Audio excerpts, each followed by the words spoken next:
इसमें कम से कम 5 मोटर्स होंगे, तो ये 3 और इसमें आपके परमानेंट मोटर्स हैं, परमानेंट जनरेटर्स हैं, परमानेंट एसी मोटर्स हैं, डीसी मोटर्स हैं, एसी जनरेटर्स हैं, डीसी जनरेटर्स हैं, और भी कई सारे पीसीबी मोटर्स हैं, यूनिवर्सल पीसीबी मोटर्स हैं, ये सारे प्रेशर डीसी मोटर्स हैं, बीएलडीसी मोटर। तो ये थोड़ा सा टाइम लगेगा हमें, और हम आपसे स्टार्ट करेंगे। वो है आपका परमानेंट मैग्नेट चीज। इसको जानने से पहले सबसे पहला जो टॉपिक है आपका, वो आपका है परमानेंट मैग्नेट। मैग्नेट एक्चुअली है क्या ये, ठीक है। तो सभी ने देखा होगा, मतलब कोई बहुत नई चीज तो है नहीं, मैग्नेट के बारे में लोग जानते होंगे। स्पीकर वगैरह में पीछे लगे रहता है मैग्नेट, जो परमानेंट मैग्नेट होता है। या और भी कई सारे इक्विपमेंट, छोटी मोटर्स, जो स्मॉल मोटर्स हैं, स्मॉल जनरेटर्स हैं, उसमें जो मैग्नेट्स हैं, इसको हम लोग हिंदी में चुंबक बोलते हैं, हिंदी में उसको बोलते हैं। कोई स्पेशल मटेरियल से बने होते हैं। कौन कौन से मटेरियल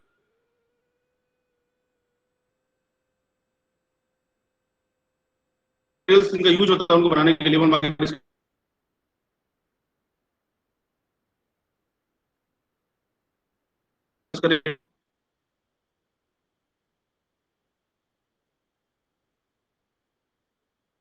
तो जैसे कि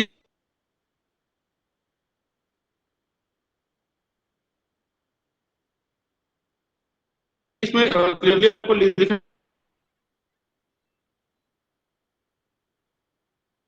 है, अगर इसको एक बार मोनेटाइज कर दिया जाए, तो मोनेटाइजेशन है, जो कैरेक्टरिस्टिक है और जो प्रॉपर्टी है, वो काफी टाइम तक वो उसमें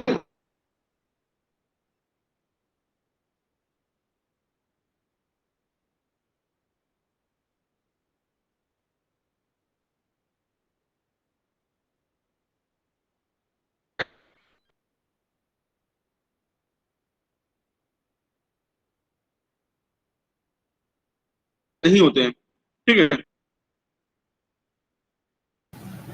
सर आपकी आवाज नहीं आ रही है।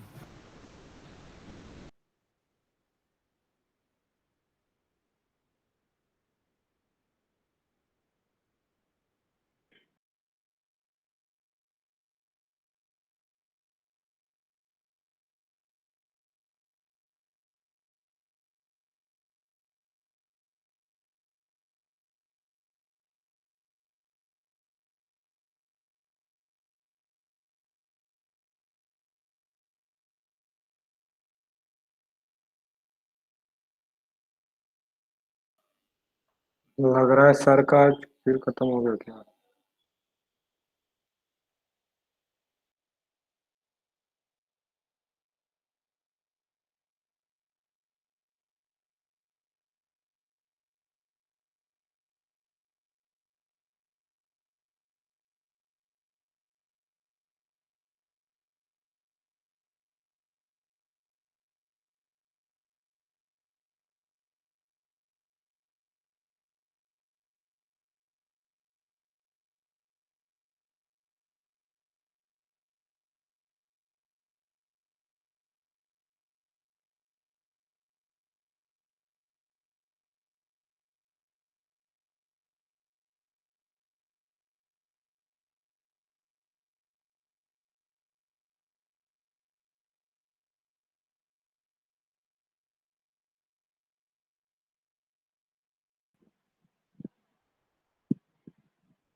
अब आ रही सभी को आवाज?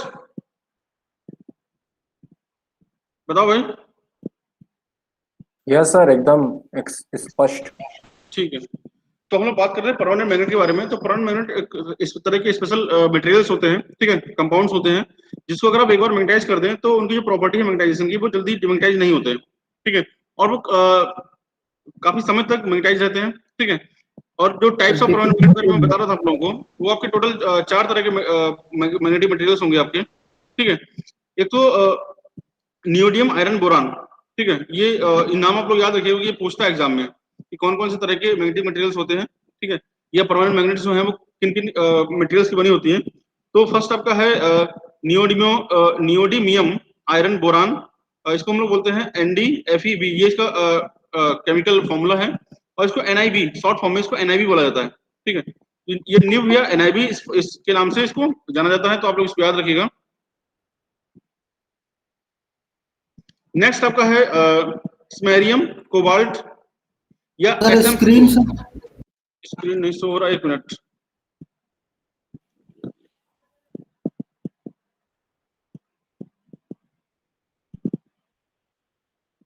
अभी शो हो रहा है? Yes sir. ओके ओके, ठीक है। तो इसको थोड़ा सा मैं फिर से बता देता हूँ। जो आपके परमानेंट मैग्नेट्स हैं, there are 4 types of permanent magnet. First आपका जो परमानेंट मैग्नेट है that is neodymium iron boron, NdFeB। ये इसका केमिकल फॉर्मूला है और इसको शॉर्ट फॉर्म में NIB के नाम से जाना जाता है। ठीक है, आप लोग इसको नाम याद रखिए क्योंकि ये अक्सर आपके एग्जाम में इसी फॉर्म में आएगा, NIB लिखा होगा इस तरह से। और आपको नियोडिमियम आयरन बोरान ये समझना होगा आपको। पूछ लेगा आपसे कि NIB की फुल फॉर्म क्या है, इसको फुल फॉर्म है आपका नियोडिमियम आयरन बोरान। नेक्स्ट आपका है स्मेरियम कोबाल्ट, SMCO, ये इसका केमिकल फॉर्मूला है। नेक्स्ट आपका है एल्यूमिनियम निकल कोबाल्ट, ये काफी ज्यादा इंपॉर्टेंट है। एल्यूमिनियम निकल कोबाल्ट, इसको शॉर्ट फॉर्म में एल्निको, शॉर्ट फॉर्म में इसको एल्निको बोला जाता है।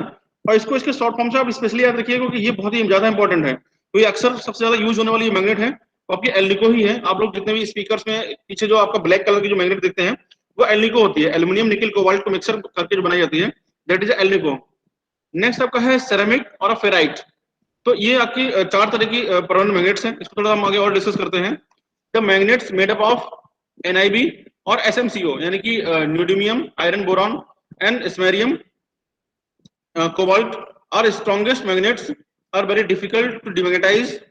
दे are also known as the rare earth magnets since their compound come from rare earth या और लेंथेनॉइड या लेंथेनॉइड लेंथेनॉइड या lanthanoid series of element in periodic table. अगर आपने पीरियोडिक टेबल अगर देखी होगी केमिस्ट्री में 12th में अगर आपने पढ़ा होगा तो उसमें नीचे लेंथेनाइड और एक्टिनाइड दो सीरीज होती हैं। जो नीचे F ब्लॉक इसको बोलते हैं, F ब्लॉक में Yes, sir. लेंथेनाइड और एक्टिनाइड की सीरीज होती है। एक्टिनाइड तो आपका जो आपका जितने भी रेडियो एक्टिव एलिमेंट्स हैं, seven radio seven active sir. Elements हैं आपके, वो आपके यूरेनियम, थोरियम, प्लूटोनियम वो रहेगा। और दूसरा आपका लेंथेनियम वाला जो सीरीज है आपका लेंथेनाइड्स, उसमें जो आपके सीरीज है वो आपके जितने भी NIB है, न्यूडिमियम है आपका, उसमें न्यूडिमियम आपको उसमें मिलेगा। ठीक है, तो ये आपका लेंथेनाइड सीरीज के मेटल्स हैं ये, और अर्थ मेटल्स हैं। ठीक है, और इस तरह से आपके जितने भी ये आपके जो मेटल्स हैं ये आपके परमानेंट मैग्नेट्स होंगे ये। ठीक है, नेचुरल परमानेंट मैग्नेट होंगे। तो इनको डिमैग्नेटाइज करना बहुत ही मुश्किल होता है। ये काफी स्ट्रॉन्ग मैग्नेट होते हैं और ये इतने इजिली मिलते भी नहीं है, काफी कॉस्टली होते हैं और काफी रेयर मिलते हैं ये। इसी वजह से इनको रेयर अर्थ मेटल्स या रेयर अर्थ मैग्नेट्स कहा जाता है क्योंकि बहुत ही रेयर फॉर्म में मिलते हैं। ठीक है, नेक्स्ट आपका है एल्निको। एल्निको क्या है? It is a compound made of aluminium, nickel and cobalt.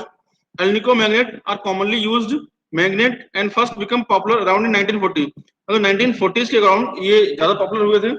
Alnico magnets are not as strong as NIB क्योंकि NIB या SMCO के जो आपके जितने कोई भी मैग्नेट आपको स्ट्रॉन्ग नहीं मिलेगा। इवन इलेक्ट्रोमैग्नेट्स भी इतने ज्यादा स्ट्रॉन्ग नहीं होते जितने आपके ओरिजिनल या जो आपके नेचुरल मैग्नेट्स जितने स्ट्रॉन्ग होंगे उतने आपके स्ट्रॉन्ग कोई भी आपके और दूसरे जो भी आपके फॉर्म्ड या कंपाउंडेड मैग्नेट्स होंगे वो उतने स्ट्रॉन्ग नहीं होंगे। ठीक है, now alnico magnets are not as strong as NIB and SMCO and can be easily demagnetize. इनको डिमैग्नेटाइज भी किया जा सकता है। ठीक है, और यही वजह होती है कि आपने देखा होगा स्पीकर के जो मैग्नेट्स लगे होते हैं वो काफी समय के बाद वो खराब हो जाते हैं, फिर वो उसमें उतना मैग्नेटिक प्रॉपर्टी नहीं रहती और वो बेकार हो जाते हैं। मतलब ऐसे जल्दी नहीं होते, 10-15-20 साल तक लगते हैं उसको खराब होने में। उसके बाद फिर वो यूजेबल नहीं रहते। ठीक है, अगर आप उसको दोबारा मैग्नेटाइज करने की कोशिश भी करेंगे तो भी वो उतना इजीली मैग्नेटाइज नहीं हो सकते। This magnet is however last affected by temperature. हालांकि इन पे टेम्परेचर का असर नहीं पड़ता। आपने देखा होगा स्पीकर्स पे जितने भी मैग्नेट्स लगे होते हैं वो कितना भी टेम्परेचर हो वो इफेक्ट नहीं करते उनसे ज्यादा। ठीक है, उसका क्या कहते हैं जो आगे पेपर का जो लगा होता है पर्दा वो खराब हो जाएगा, जल जाएगा, लेकिन मैग्नेट्स जलते नहीं जल्दी और वो टेम्परेचर पे उनका मैग्नेटाइजेशन इफेक्ट नहीं करता।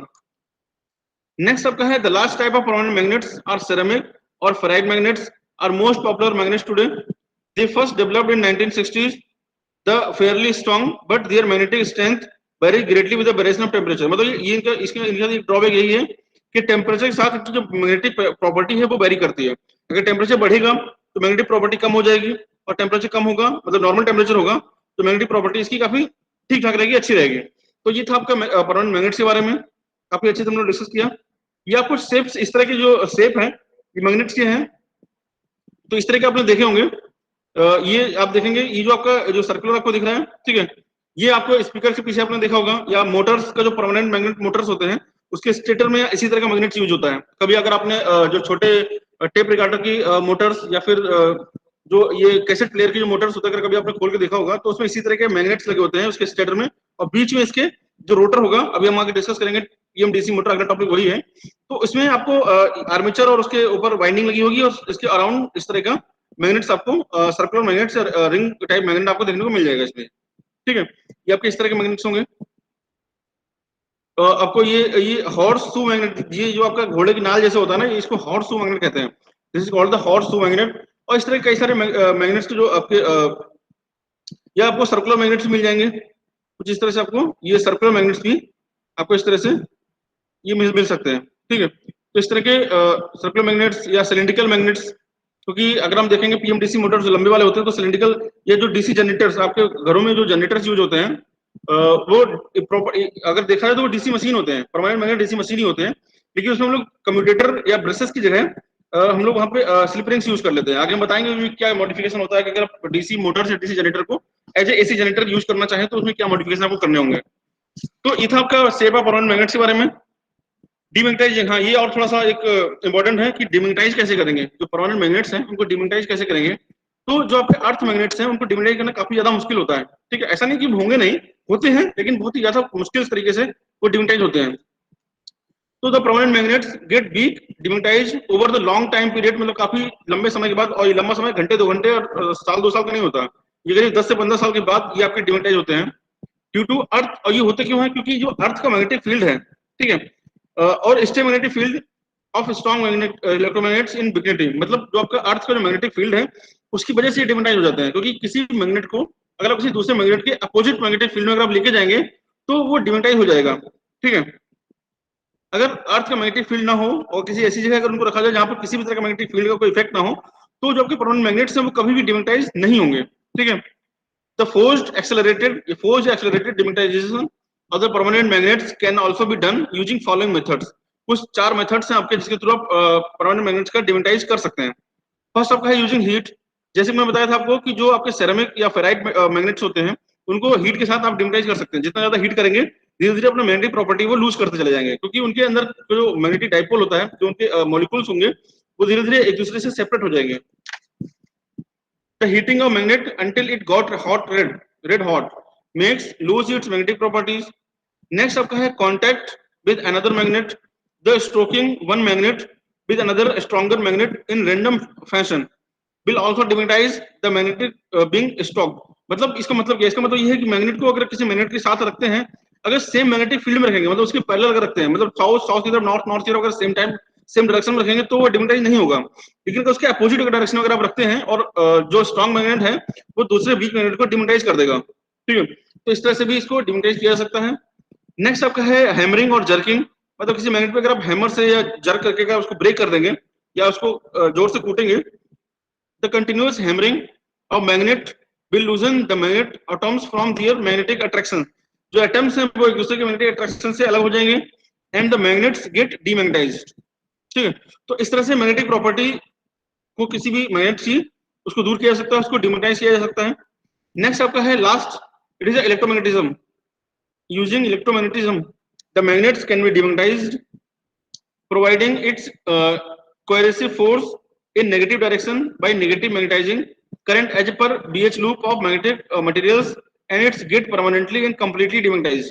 मतलब किसी भी मैग्नेटिक मटेरियल को अगर आप opposite magnetic strength magnetic field में रखेंगे और काफी स्ट्रॉन्ग मैग्नेटिक फील्ड है, तो उस केस में जो आपका इलेक्ट्रोमैग्नेटिज्म है वो उसके परमानेंट मैग्नेट के मैग्नेटाइजेशन को डिमैग्नेटाइज कर देगा। ठीक है, तो इस तरह से आप परमानेंट मैग्नेट्स को डिमैग्नेटाइज कर सकते हैं। नेक्स्ट हम बात करते हैं, ये तो हो गया आपका इलेक्ट्रोमैग्नेटिज्म।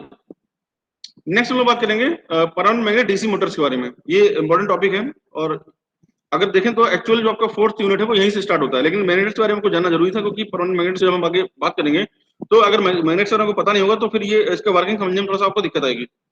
तो परमानेंट मैग्नेट्स जो है डीसी मोटर्स वो किस तरह के होंगे। नॉर्मल जो आपका स्ट्रक्चर होता है नॉर्मल डीसी मोटर का सेम वैसे ही होगा। आपने यही पढ़ा होगा जो आपने मशीन 1 में डीसी मोटर पढ़ा होगा, तो डीसी मोटर का कंस्ट्रक्शन आपको कुछ इसी तरह का देखने को मिला होगा। ठीक है, इसमें आपको ये देखेंगे कि आपको इस तरह से ये फील्ड पोल्स होंगे। ठीक है, आपके ये नॉर्थ पोल साउथ पोल होंगे, ठीक है, और आपके ये इंटरपोल्स लगे होंगे, ठीक है, ये आपके कंपेंसेटेड वाइंडिंग लगी होंगी, और एक अंदर रोटर होगा, रोटर के ऊपर आपके ये स्लॉट होते हैं, स्लॉट में आपके ये आर्मेचर वाइंडिंग आपकी इस तरह से बाउंडेड रहती है। ये वाइंडिंग दो तरह की होगी, एक लैप बाइंडिंग या वेव बाइंडिंग, इतना तो आपको पता होगा।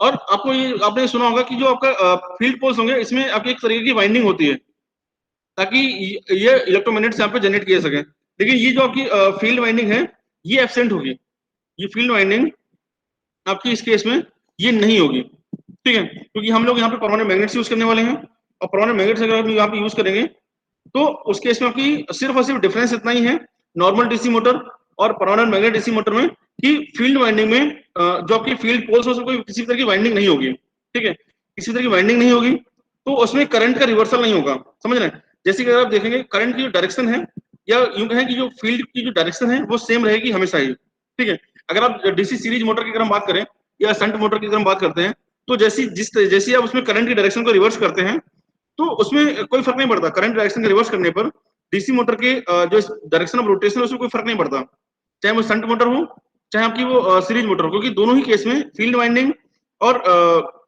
आर्मेचर वाइंडिंग का करंट जो है आपका वो रिवर्स हो जाएगा। लेकिन DC motor permanent magnet DC motor में ऐसा नहीं होगा, क्योंकि इसमें जो नॉर्थ पोल है ये परमानेंट मैग्नेट बना हुआ तो ये हमेशा नॉर्थ पोल ही रहेगा, ठीक है।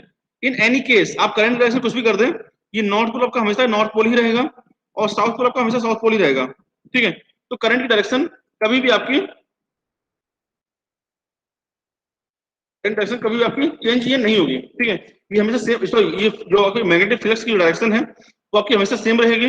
तो जैसे ही आप करंट डायरेक्शन को चेंज करेंगे, ठीक है, करंट डायरेक्शन को चेंज करेंगे वैसे ही आपका जो आर्मेचर वाइंडिंग है ये आपकी इसमें करंट डायरेक्शन चेंज होगी और डायरेक्शन ऑफ रोटेशन आप चेंज कर सकते हैं। जैसे अगर आपने देखा होगा फैन पंखे की जो मोटर होती है नॉर्मल जो छोटे लेवल पे हम लोग डोमेस्टिक पर्पज में डीसी मोटर्स यूज करते हैं, चाहे आपको डीसी फैन हो या आपका कैसेट प्लेयर की जो मोटर हो या आपका जो भी डीवीडी प्लेयर सीडी प्लेयर्स में जो भी पीएमटीसी मोटर्स यूज होते हैं उसमें आप जैसे ही करंट डायरेक्शन को आप चेंज करेंगे या बैटरी के वायर को आप चेंज करेंगे तो उसकी डायरेक्शन चेंज हो जाती है, ठीक है।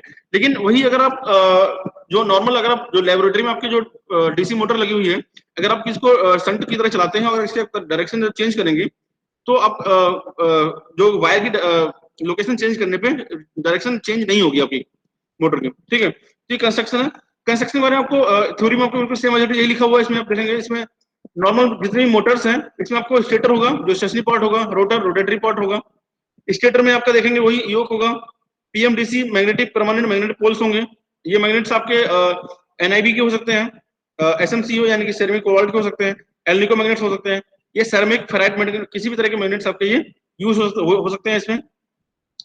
नेक्स्ट आपका कुछ इंपॉर्टेंट पॉइंट्स हैं इसमें, वही इंपॉर्टेंट पॉइंट्स मैंने आपको बताए हैं। They support no field winding, hence in case of PMDC machines they still support compensated winding connected in series with armature to reduce demagnetizing effect of armature reactions। आप देखेंगे जब कोई डायरेक्शन है आपको ये जो इस तरह के कंडक्टर्स दिख रहे हैं ना ये फील्ड वाइंडिंग के कंडक्टर्स नहीं है, ये कंपेंसेटेड वाइंडिंग के कंडक्टर्स हैं, ठीक है। तो आप लोग इसको याद रखिएगा। इंटरपोल्स हम लोग इसमें यूज करते हैं, interpoles are located in interpolar region midway between the two poles of field magnets carrying a winding in series with armature to reduce the cross magnetizing effect of armature reactions। तो आप देखेंगे जो हम लोग Interpol's हम लोगों ने use किए हैं यहाँ पे तो ये आर्मेचर वाइंडिंग के सीरीज में लगे होते हैं। तो ये क्यों लगे होते हैं? क्योंकि ये आपके जो क्रॉस मैग्नेटाइजिंग इफेक्ट है उसको कम करने के लिए, ठीक है, to reduce the cross magnetising effect of armature reactions. Next आपके कार्बन ब्रशेस आप देखेंगे जो कार्बन ब्रशेस आपके यूज हुए हैं, ठीक है, ये आपके कार्बन ब्रशेस आपको जो दिख रहे हैं, ठीक है, ये कार्बन ब्रशेस जो आपके यूज होंगे, ठीक है, कम्यूटेटर सेक्शन में करंट आर्मेचर में करंट की डायरेक्शन को रिवर्स करने के लिए, ठीक है।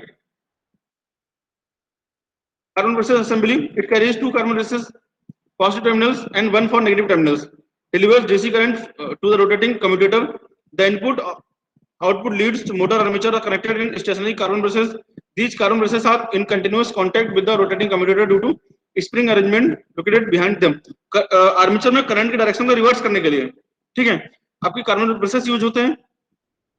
नेक्स्ट आपका बियरिंग असेंबली, वही simple stator also has a bearing and end bracket to support the rotating rotor and components on the rotor। आप देखिए रोटर आपका सिंपल इसी तरह का होगा, इसमें स्लॉट कटे हुए होंगे। अगर आपने किसी पंखे का अगर आपने अंदर से आर्मेचर देखा होगा तो जनरली उसी तरह का आर्मेचर रहते हैं, ठीक है। इसमें या तो वेव बाइंडिंग होगी या फिर लैप बाइंडिंग होगी। वेव बाइंडिंग होगी तो आपका कुछ इस तरह से होगा, लैप बाइंडिंग होगी तो आपकी कुछ इस तरह से ये लैप बाइंडिंग इसमें इस तरह से बाइंडिंग होगी, ठीक है। रोटर बॉडी वही simple, it is made of laminated steel punching reduced to eddy current losses. Rotor body has slot open or closed along its circumference to accommodate the armature winding. Armature winding, the insulated coil of copper wire accommodated in rotor slots, which current flows due to the it rotates in the magnetic field with rotating rotors. वही simple वही DC Motors में जितना होता है simple आपको वैसे ही acid मिलेगा। Commutator, it is mechanical device set of hop commutator, it is mechanical device, it is mechanical rectifier actually, ठीक है। मैकेनिकल रेक्टिफायर का काम करता है आपका ये, डीसी को एसी में और डीसी को एसी में कन्वर्ट करता है आपका मोटर के केस में, और जनरेटर केस में एसी को डीसी में कन्वर्ट करता है, ठीक है। कैलाश को ऐड कर लीजिए तक वो बोल रहा है। तुम लोग टाइम पे क्यों नहीं आते भाई, ठीक है। तो इस तरह का आपका जो रोटर कंस्ट्रक्शन होगा which convert supply DC current to AC in case of motor, और जब पीएम एसी की पीएम डीसी जनरेटर की बात करेंगे तो उसमें डीसी को एसी को डीसी में कन्वर्ट करेगा, ठीक है। It is located at rotating shaft of rotor which remains continuous contact in stationary carbon brushes. Simple वही है, कंस्ट्रक्शन सेम है, थ्योरी में आप लोग पढ़ लीजिएगा इसको, ठीक है। इस तरह का आपको देखेंगे कि कुछ आपको इस तरह से मिलेगा। आप ये जैसे मैंने बताया था आप लोगों को कि इसमें एक सर्कुलर एक रिंग की तरह परमानेंट मैग्नेट लगे होते हैं इसमें, ठीक है। आपको इसमें नॉर्थ पोल साउथ पोल आपको दिखाई नहीं देगा, समझ में भी नहीं आएगा, ठीक है, क्योंकि ये एक कंटिन्यूअस परमानेंट मैग्नेट होगी।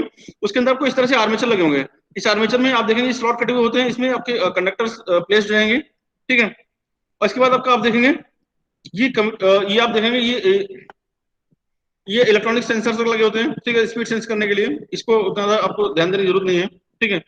ये हाउसिंग है, आप देखेंगे ये जो आपका जो सेक्शन है ये एज ए कम्यूटेटर वर्क करता है, ठीक है। तो इस तरह से आपका डीसी मोटर होगा, ठीक है। इसके वर्किंग के बारे में हम समझना चाहें तो working same as it is होगा।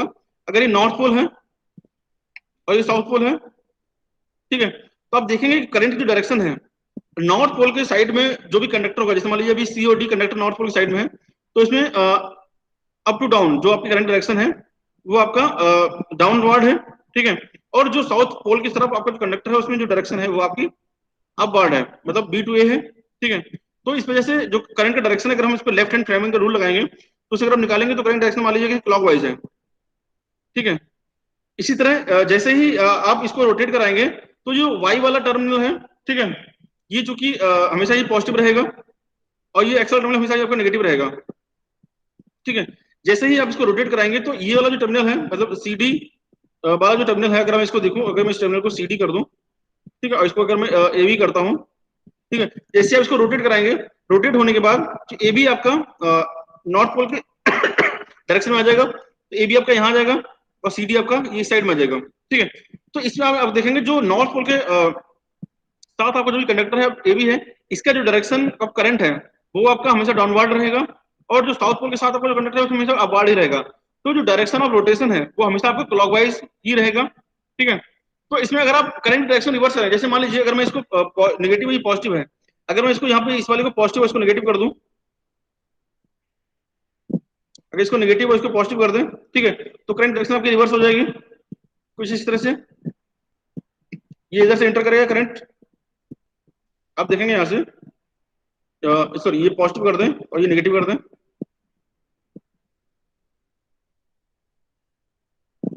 तो नेगेटिव कर दें तो डायरेक्शन आपकी पॉजिटिव नेगेटिव हो जाएगी इस तरह से, ठीक है। ये डायरेक्शन होगा तो जो डायरेक्शन रोटेशन आपका वो रिवर्स हो जाएगा, ठीक है, एंटी क्लॉकवाइज हो जाएगा।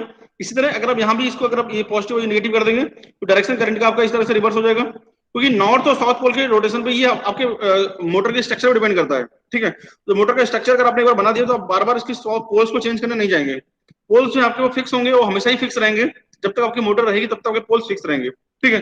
तो करंट डायरेक्शन जैसे रिवर्स करेंगे तो इसमें आपका जो डायरेक्शन रोटेशन है वो रिवर्स हो जाएगा। तो पंखे की मोटर अगर आपने देखो कि डीसी फैन होता है, उसके जैसे वायर को चेंज करते हैं तो उसमें पंखा उल्टा घूमने लगता है, ठीक है। लेकिन अगर आपका वही इलेक्ट्रोमैग्नेट अगर फील्ड में यूज करेंगे, अगर फील्ड वाइंडिंग अगर यूज करते हैं तो उसमें आप डायरेक्शन बैटरी वायर चेंज करेंगे तो उसमें डायरेक्शन चेंज नहीं होगा। उसमें कब डायरेक्शन चेंज होगा, जब आर्मेचर या फिर फील्ड दोनों में से किसी एक के डायरेक्शन अगर आप चेंज करेंगे तब उसमें डायरेक्शन जो है आपका मोटर का वो रिवर्स होगा, अदरवाइज रिवर्स नहीं होगा। ठीक है, ये आपका आर्मेचर रिएक्शन के बारे में आपको बताया गया है। ठीक है, सिंपल वही जैसे नॉर्थ से साउथ के बीच में अगर आपकी मैग्नेटिक लाइन ऑफ फोर्सेस अगर आपकी जा रही है, ठीक है, तो अगर कोई कंडक्टर आपका करंट करेंट कंडक्टर है, ये कुछ इस तरह से होगा। ठीक है, अगर कोई करंट करेंट कंडक्टर है और इसका direction of rotation outward to the मतलब अगर इसके बोर्ड से बाहर की तरफ है, तो इसमें जो डायरेक्शन लगेगा वो फ्लेमिंग के लेफ्ट हैंड रूल अगर आप इसमें लगाएंगे तो इस तरह से अगर रूल लगाएंगे तो इसकी जो डायरेक्शन ऑफ फोर्स है वो आपकी अपवर्ड होगी। ठीक है, सिमिलरली अगर आपका जो करंट की डायरेक्शन अगर आपकी इनटू द बोर्ड है, ठीक है, इसमें अगर आप फ्लेमिंग के लेफ्ट हैंड रूल लगाएंगे तो करंट की जो डायरेक्शन आपकी फोर्स की आएगी वो आपकी कुछ डाउनवर्ड आएगी। ये कंडीशन आपकी हमेशा रहेगी। जैसे ही आपका रोटर रोटेट होगा तो इधर वाला जो कंडक्टर है, क्योंकि इधर कम्यूटेटर भी लगा हुआ है ना, जैसे कम्यूटेटर का पार्ट जैसे चेंज होगा तो आपका इस वाले जो कंडक्टर की डायरेक्शन है वो आपकी मतलब इनवर्ड हो जाएगी और इस वाले कंडक्टर की डायरेक्शन आपकी आउटवर्ड हो जाएगी। तो क्योंकि जो आपका आर्मेचर है इसमें करंट आपकी हमेशा चेंज होती रहेगी और करंट चेंज होती रहेगी, तो इस वजह से जैसे ही आपका ये साउथ पोल वाला जो कंडक्टर नॉर्थ पोल पास आएगा तो इसका जो करंट है वो आपका आउटवर्ड हो जाएगा और इस वाले का कंडक्टर जब आप साउथ के अंदर में आएगा तो इसका हमेशा इनवर्ड हो जाएगा। तो हमेशा ही करंट का जो डायरेक्शन है अगर आप यहाँ पे इस तरह से बनाना चाहें सारे कंडक्टर्स,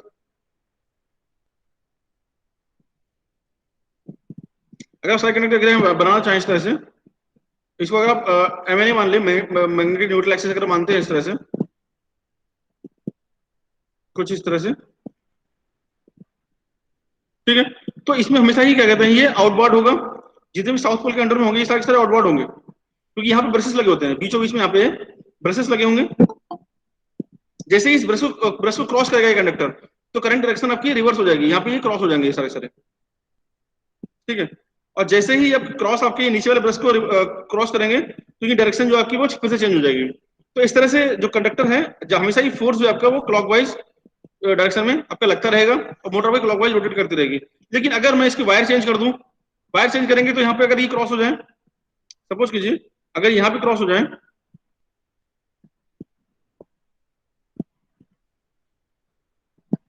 बाकी है जी टाइम पे आया करो। ठीक है, अगर मान लीजिए ये डायरेक्शन अगर आपके इस तरह से, अगर इसके वायर के जो मोटर के जो वायर हैं डीसी बैटरी से अगर मैं चेंज कर दूं और मैं इनको क्रॉस कर दूं, ठीक है, और इनको डॉट कर दूं, तो फ्लेमिंग के लेफ्ट हैंड रूल के अकॉर्डिंग जो डायरेक्शन है इन पे जो फोर्स लगेगा वो अब डाउनवर्ड लगेगा और इनपे जो फोर्स लगेगा वो आपका अपवर्ड लगेगा। ठीक है, तो इस तरह से डायरेक्शन है करंट की वो आपकी रिवर्स हो जाएगी क्योंकि नॉर्थ पोल और साउथ पोल तो फिक्स है, ये आपके हमेशा ही फिक्स रहेंगे, these are always fixed. EMDC motor में जो पोल्स की जो पोजीशन है वो हमेशा फिक्स रहेगी, वो चेंज नहीं होंगे। ठीक है, तो ये था आपका working principle of DC motor. Theory में आपको सेम वही लिखा हुआ है, it works on the principle that current carrying conductors placed in magnetic field experiences the force according to Fleming left hand rule. ठीक है, कंसीडर फिगर 4.1.2, वही simple आपका जो मैंने बनाया आप लोगों को ये। ठीक है, डायरेक्शन है वही सेम जो मैंने बोला है वही सेम लिखा हुआ है, तो आप ये थ्योरी पूरा पढ़ लेंगे इसकी। ठीक है, इसके बाद आपका पीएम एसी मोटर्स को स्टार्ट करने से पहले हम लोग इसमें कुछ न्यूमेरिकल्स करेंगे क्योंकि अगले जो क्लास होगी उसमें आपको टाइम है अभी, तो टॉर्क इक्वेशन लिख लेते हैं क्योंकि इसमें फॉर्मूले इन फॉर्मूले पे इनका डेरिवेशन तो नहीं है आपके सिलेबस में, लेकिन इसमें न्यूमेरिकल्स आते हैं, इस पे आपके न्यूमेरिकल्स आएंगे।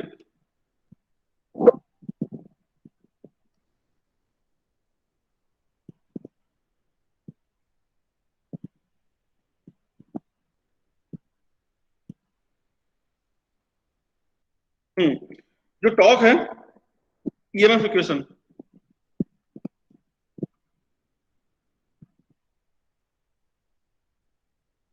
क्योंकि टॉर्क पे इसके न्यूमेरिकल्स आते हैं, डेरिवेशन तो आपका हालांकि नहीं आएगा इसमें। ठीक है, EMF equation EB back EMF ये आपका एन पी पाई जेड अपॉन 60 है। ठीक है, ये सभी ने पढ़ा होगा।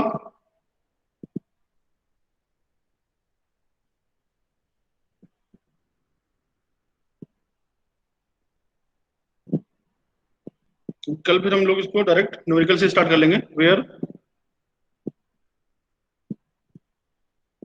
n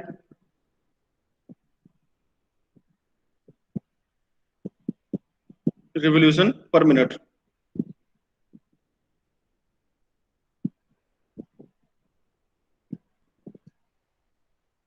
P number of poles, pi flux per pole,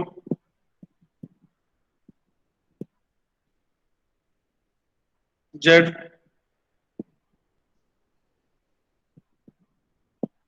number of conductors,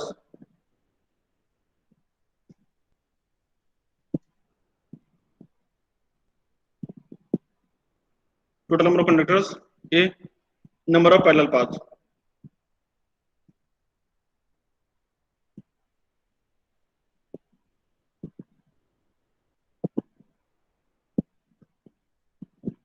number of parallel path. तो ये इस तरह से ये इक्वेशन हो जाएगी।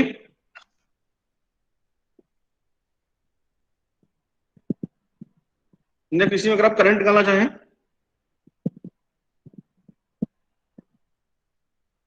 It is the Vt minus EV upon RA, या इसको लिख सकते हैं इस तरह से Vt equal to EV plus IARA। इसकी ये इक्वेशन भी याद रखिए क्योंकि इसमें कई सारे न्यूमेरिकल्स आते हैं। टॉर्क इक्वेशन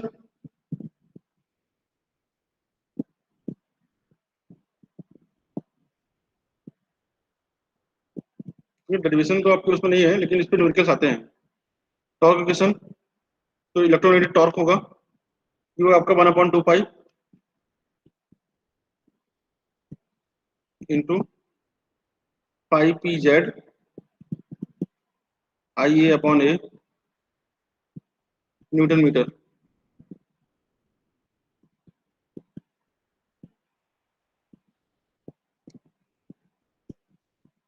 और स्पीड इक्वेशन भी लिख लीजिए क्योंकि ये भी इंपॉर्टेंट है, आता है एग्जाम में।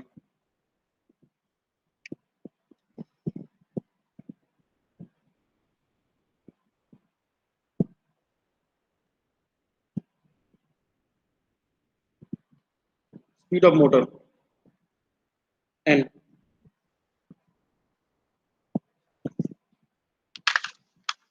ये हो जाएगा आपका। इसको तो इसी फॉर्मूले से आप इवैल्यूएट कर सकते हैं, यहां से आप निकाल लीजिए इसको EV 60 अपॉन P5Z।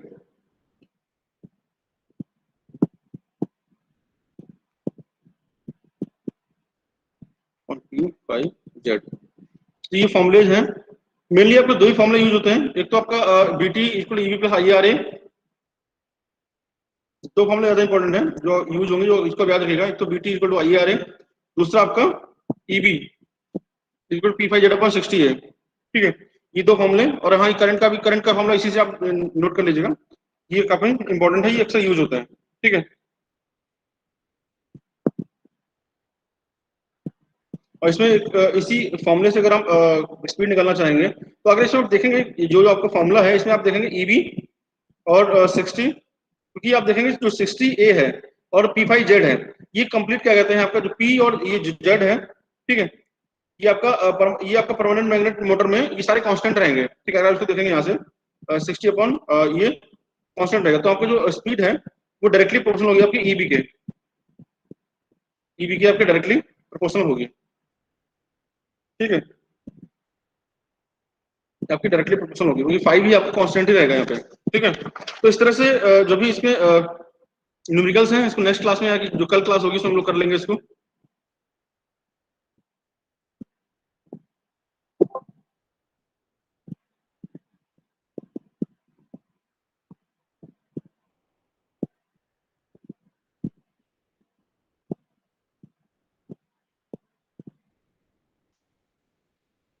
अब लोग अटेंडेंस बता देना भाई।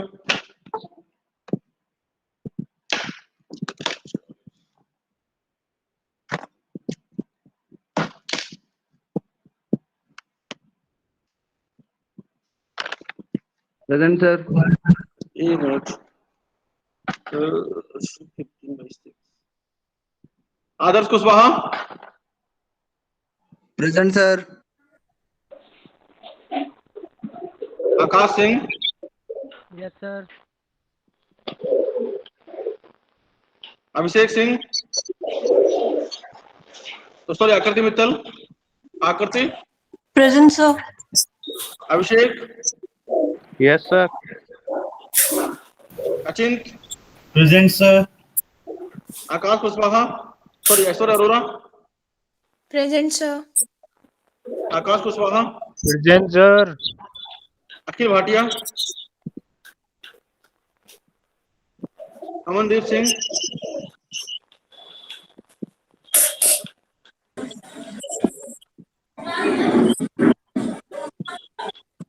Sir roll Ankit number 10 Chaurasia, Ankit. Yes sir. Ashish Pandey, present sir. Dharmendra Kumar,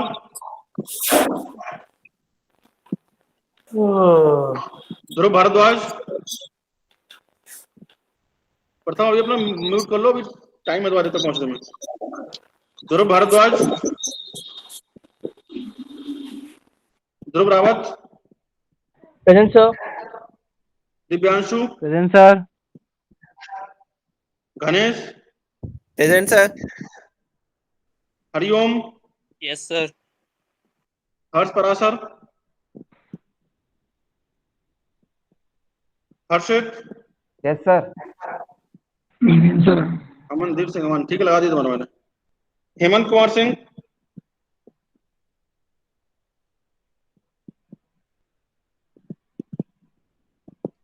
Hemant, Kailash Pal, present sir.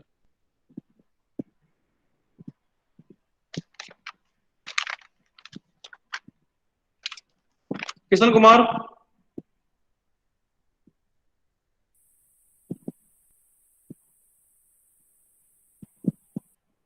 Manik और मनोज, तीनों में से आया कोई? Mohammad Zahid, yes sir. Alwar Shah Khan, present sir. Pawan Kashyap, present sir. Pratham, yes sir. Priyam, present sir. Pushpendra Yadav, present sir. Riya Singh, present sir. Rudransh, yes sir. Shreya Sachan, ओ सचिन कुमार यादव, सचिन, श्रेया सचान, से पहले सचिन कुमार, शिवम राजपूत, ये कोई नहीं आया क्या? शिवम राजपूत, शिवम मिश्रा, ये भी नहीं आया। सोम दुबे, दुबे तो था। Yes sir. Shreya Sachan, Som Dubey present है, बाकी ये तीनों नहीं आएंगे, सचिन यादव, शिवम राजपूत, शिवम मिश्रा। हो सकता है सर। सिद्धार्थ कुमार सिंह, सूरज प्रकाश, वेद प्रकाश, विक्रांत, शिवम गोयल,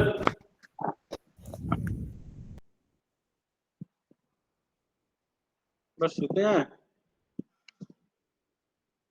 और कोई रह गया? सर। 41 वेद प्रकाश, हाँ लगा दिया भाई।